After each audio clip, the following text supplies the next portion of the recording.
Now I'm ready to record my first audio track in a linear mode, and so I'm going to turn the cycle recording off, which you can do from your keypad too, but I am going to place the left locator not at measure number 3, and this is especially critical on audio tracks because there's usually a little bit of nuance or even pickup notes that you'll play on an instrument or someone will sing before the actual measure or the downbeat of the first measure happens.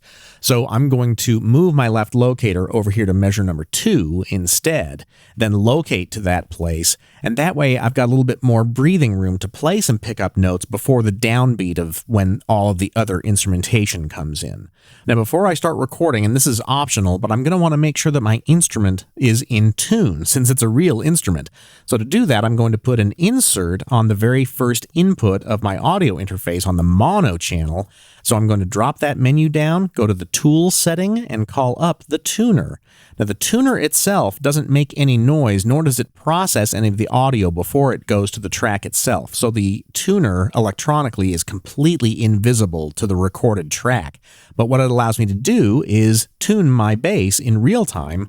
So I'm going to set this to the strobe tuner.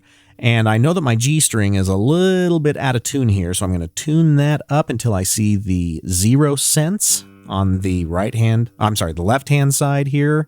Still a little bit flat. There's totally in tune right there. And I'm just going to leave that on that input in case I ever need to tune my bass guitar if I do some more tracks a little bit later on. So I'll close that window, and now I'm going to come back to the mixer, and I'm going to record my first audio track in linear mode.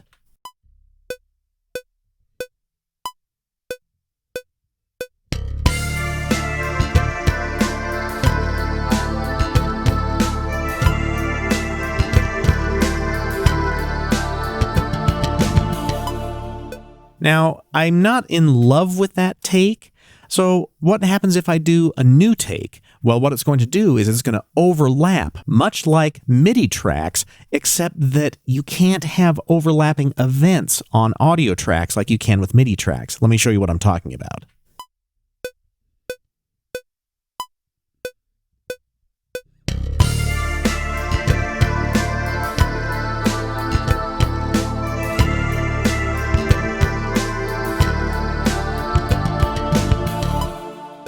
Now hit stop.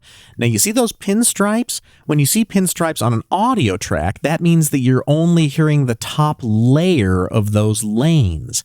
So when you're recording linear or in any mode on an audio track, you can't have multiple events playing at the same time.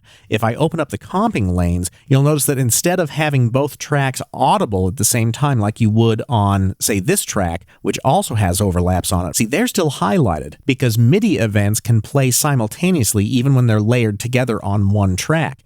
But audio cannot. You can only have one event audible during the playback. So in this particular case, if I didn't love that first take, I'd want to get rid of it first, or if I can find it through the comping lanes right here, I'd want to remove it. So I'll just hit my delete key, and now I'm only going to be keeping that first event. Or if I knew I didn't like that event at all, I could just remove it completely before I did my next recording. And you can do cycle recording with audio too, but I am going to put a measure here at the end. That way you can go around and around through the recording process until you get the take that feels right during the recording. So now I'll record in cycle and it'll keep all of the passes and all the options so I can choose the take that I want to use in the final production.